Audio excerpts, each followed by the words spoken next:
Ibu kandung Angelin, Hamidah, masih syok lantaran kepergian Angelin yang meninggal dengan cara yang tragis. Hamidah sudah harus berpisah dengan putrinya sejak Angelin ini berumur 3 hari lantaran diasuh oleh orang tua angkatnya. Hamidah tidak menyangka jika keputusannya ini berbuah petaka bagi Angelin. Lantas seperti apa keinginan ibu kandung Angelin terhadap kasus pembunuhan putrinya yang masih bergulir di kepolisian? Saksikan liputannya tentunya hanya di Selebrita Pagi. Bahwa tentukan secepatnya siapa tersangkanya. Sebab bagaimanapun juga Bu Hamidah ini sakit hati betul kepada Ibu Margaret yang tidak sesuai dengan janjinya.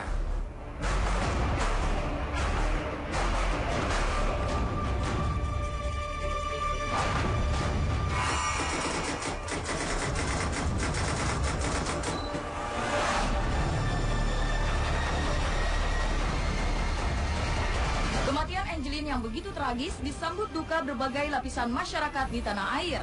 Bayangkan saja seorang bocah berusia 8 tahun harus dibunuh dan dikubur di pekarangan rumah ibu angkatnya.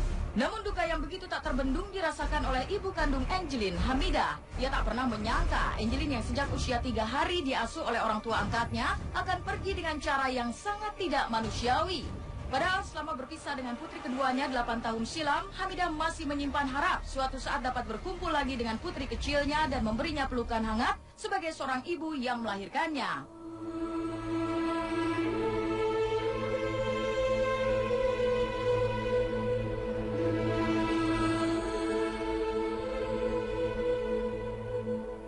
Harapan yang kini tinggal kenangan dan tak mungkin terwujud lantaran Angelin telah berpulang kepada Sang Pencipta. Angelin bisa jadi sudah damai di pembaringan terakhirnya, tetapi Hamidah masih terlihat syok lantaran belum bisa menerima kenyataan tersebut.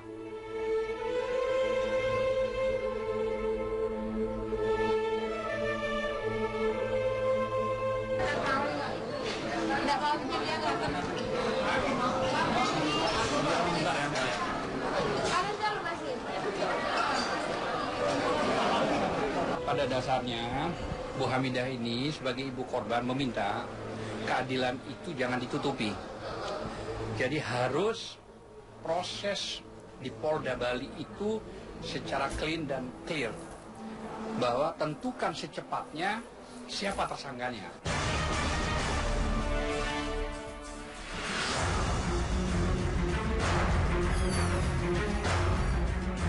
Sebab bagaimanapun juga Bu Hamidah ini sakit hati betul kepada Ibu Margaret yang tidak sesuai dengan janjinya bahwa akan merawat, ternyata begini. Maka kami minta sebagai tim lawyer di sini mendampingi beliau Bu Hamidah, kami minta bahwa ini diungkap secepat mungkin siapa pelakunya. Saya yakin bukan cuma pelaku tunggal Agus, tapi tentu ada yang lain. Dan saya yakin juga Ibu Margaret harus mempertanggungjawabkan semua karena dia pemilik rumah dan di situ jenazah ketemunya anak dari Ibu Hamidah ini. Saya kira itu aja yang paling penting. Ibu Hamidah shock tidak bisa berbicara karena dia masih ternyang-nyang soal anaknya. Begitu luar biasanya dia mengandung sampai melahirkan terus dibunuh oleh orang yang tidak bertanggung jawab. Saya kira itu aja. Dia tidak pernah ketemu dan dihalang-halangi. Ketemunya jadi mayat itu di rumah sakit sama saya. Pernah suaminya mau datang dihalangi sama Margaret. Tidak boleh ketemu. Tidak perlu, apalagi beliau. Nah, ketemunya pada saat informasi sudah menjadi jenazah. Begitu sakitnya seorang ibu. Jadi kami minta kepada Pak Roni sampai sebagai Kapolda Bali untuk diungkap secepat mungkin. Saya kira sudah bukti-bukti itu menunjukkan bahwa jelas. Apalagi bukti forensik, bukti sidik jari, bercak. Itu sangat mudah sekali sebenarnya. Jadi jangan sampai masalah ini ditutupi ya. Ditutupi, harus terbuka. Saya yakin bukan Agus sebagai tersangka, mesti ada yang lain. Adopsinya ilegal. Ilegal, jelas. Sudah diketok, tapi dikelabui dengan sistem yang ditulis begitu. Masa ada perjanjian 18 tahun baru bisa bertemu? Itu nggak benar. Dan itu harus juga notaris diperiksa. Harus diperiksa. Kenapa? Notaris itu sebagai badan hukum, ya kan? Setidak-tidaknya juga notaris itu harus punya rasa tanggung jawab. Begitu terjadi begini, apa penjelasannya itu harus komplit nanti dan diperiksa. Kekecewaan Hamidah seolah tak terbendung ketika banyak saksi yang tinggal di sekitar kediaman Angelin mengungkapkan bahwa Angelin selama ini tak dirawat dengan baik. Padahal alasan memberikan Angelin pada keluarga angkat agar Angelin mendapatkan kehidupan yang lebih layak. Hal ini dibantah oleh Hotma Sitompul, kuasa hukum MM. Ia meyakini tak ada bukti bahwa Angelin selama ini ditelantarkan, apalagi disiksa seperti yang diungkapkan beberapa saksi. Pasti dia bersedih dong anaknya begitu. Tapi ibu angkatnya, Ibu Margaret, lebih sedih lagi. Kenapa? Ibu itu dengan segala hormat melahirkan, memberikan pada Ibu Margaret. 8 tahun dia urus.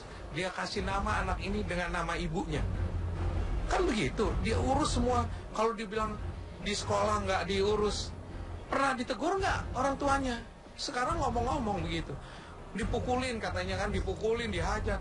Pernah masuk rumah sakit, pernah ada lembam-lembamnya dibuktikan oleh dokter? Nggak ada. Semua ngeberat-beratin.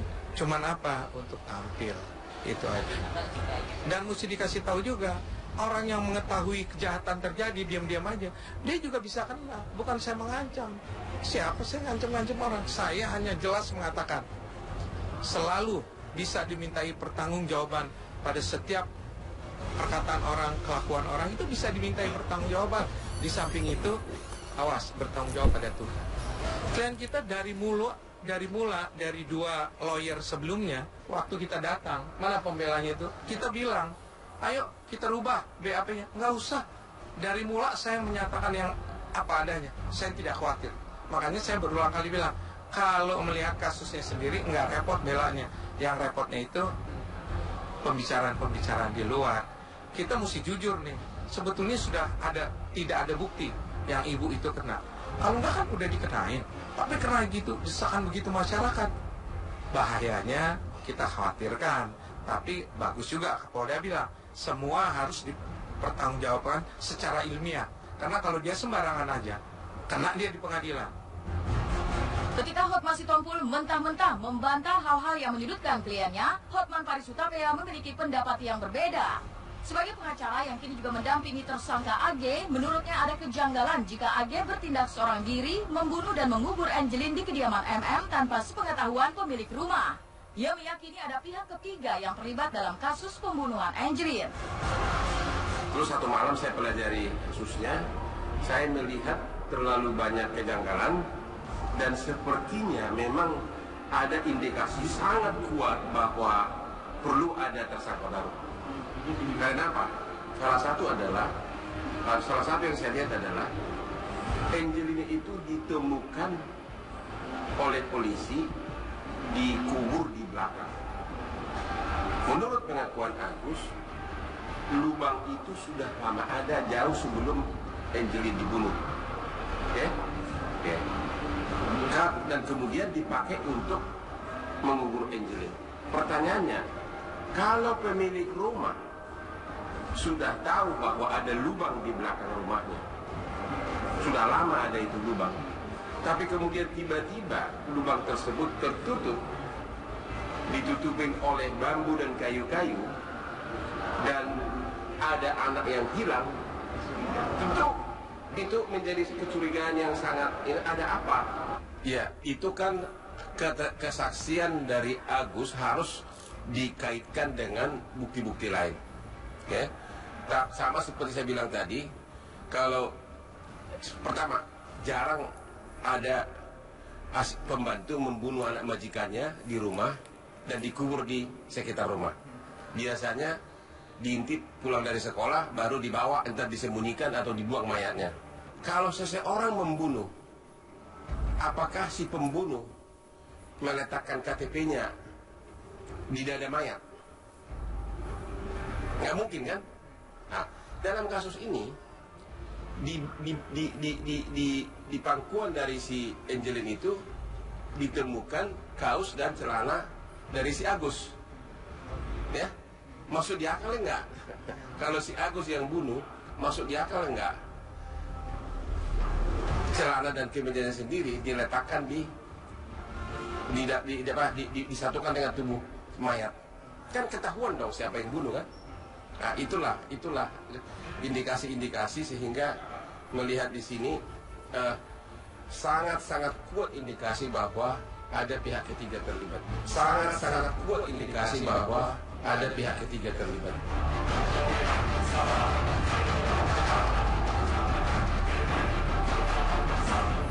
Sebelumnya, perseteruan antara kuasa hukum MM Hotma Sitompul dengan kuasa hukum tersangka AG Haposan Sihombing sempat memanas.